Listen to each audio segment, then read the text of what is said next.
Hi, it's Bill here, and I'd like to show you how I use the word cracker to teach students the suffix s.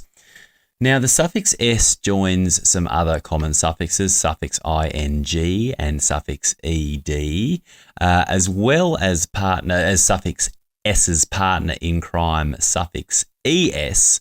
It joins with those suffixes to make up a whopping 65% of all suffixed words. So I'm going to take you through how I teach the suffix s well, and at the same time reinforce or teach the metalanguage that they need to be able to talk around about suffixes and affixes in general, so we can set them up for success with future morphology teaching. Now, the suffix s is deceivingly complex. Now, the typically developing speaker and reader intuitively cottons on to how suffix s is added to bases to make nouns plural, which means more than one, or how it can help a verb to work in a clause or a sentence. So already there's a lot of metalanguage here. The words like noun, plural, verb, clause, sentence become important, and not to forget the word base, which is the middle of our cracker.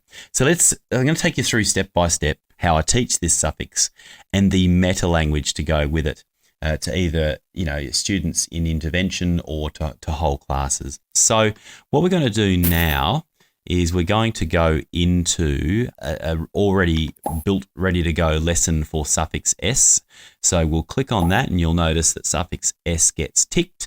So when we click go, we've got a stage ready to rock and roll with a few verbs and a few nouns, and of course suffix s sitting over there ready to be used.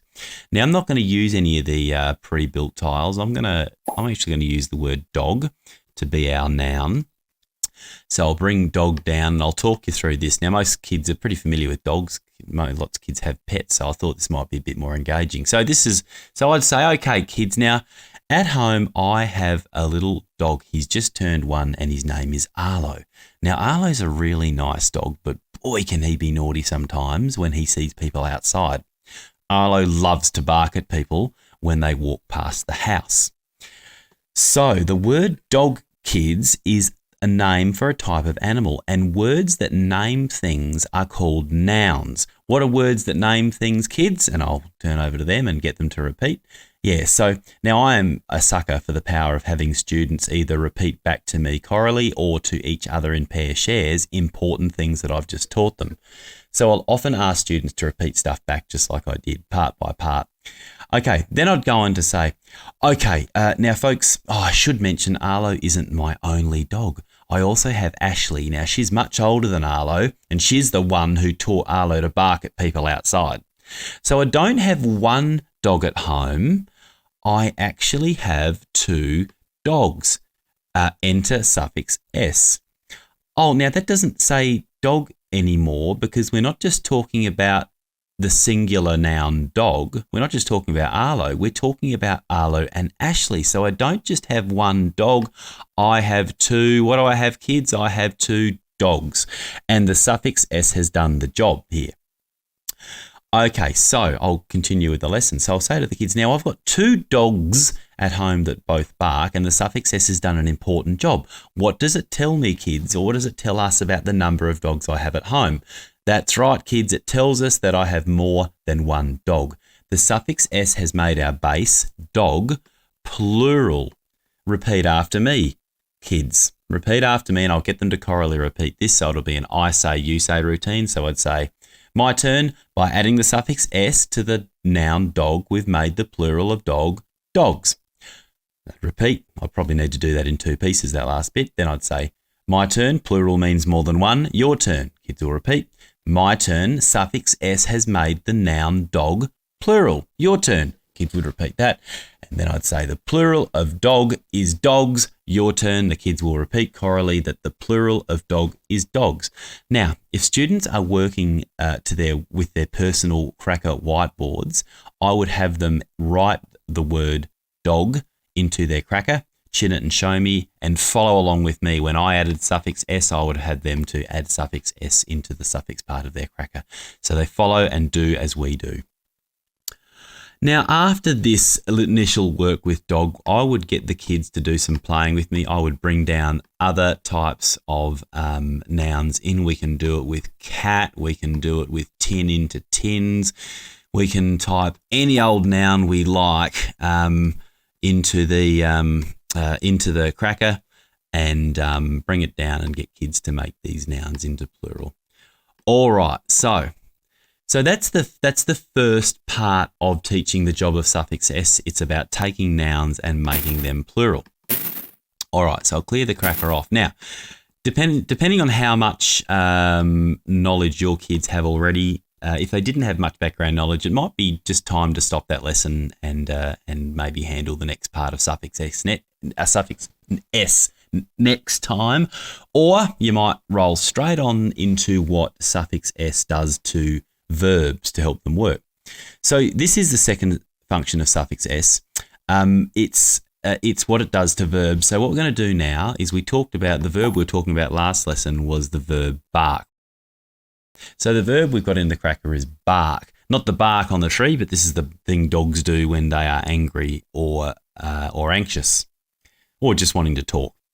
So bark is in the middle section of the cracker. Again, if the kids are on their whiteboards, I'll get them to follow me. All right, so the kids write bark into their cracker. Make sure that you've taught every single grapheme phoneme correspondence in that and make sure you pick words when you do this that the kids can spell. All right, so kids will write it and chin it. Now, I would say something like this. Now, kids, I was telling you about how both of my dogs, Ashley and Arlo, are a bit naughty and love to bark at people when they walk past the front of my house. Ashley will bark first and then Arlo bark second. And I'll pause and I'll look at the kids because what I just said didn't sound right, did it? So then I'll look at the kids and I'll say, hang on, kids, that didn't quite sound right. Let me say that again. I was telling you that when people walk past the front of the house, Ashley will bark first and Arlo bark second. Arlo bark next. Oh, that's still not working. Now, by now, the kids are usually in stitches and screaming at me or they've got their hands up, that I need to take suffix s and put it on bark to make barks. And then my sentence will sound like this. When people walk past the front of my house, Ashley will bark first and Arlo barks second. And everyone will breathe a big sigh of relief because we have a sentence now that is grammatically correct. So we've got to talk to our kids about what's just happened here. Now, bark is not a noun, is it? It's a doing word. It's a verb. So we've not made a noun plural. We've actually taken a verb and added suffix s to make that word work in the sentence. So we've got to distinguish now between the first purpose of suffix s and this one. So we'll say something like, okay, kids, so the suffix s is really important. We talked last lesson about how it takes a noun like dog and tells us we can have more than one, turns dog into, kids say dogs, and we've just now looked at how we can have a verb like bark and we can help that verb make sense or work in a sentence like this. Ashley will bark first and Arlo barks second. So look, when you think about it, there's a lot going on there around the metalanguage and the background knowledge and the grammatical knowledge needed here. So hope that's helped you with thinking about how you will teach the suffix s and its two different functions with your students, whether it be in front of a whole class or in intervention. So thanks so much for watching and get cracking.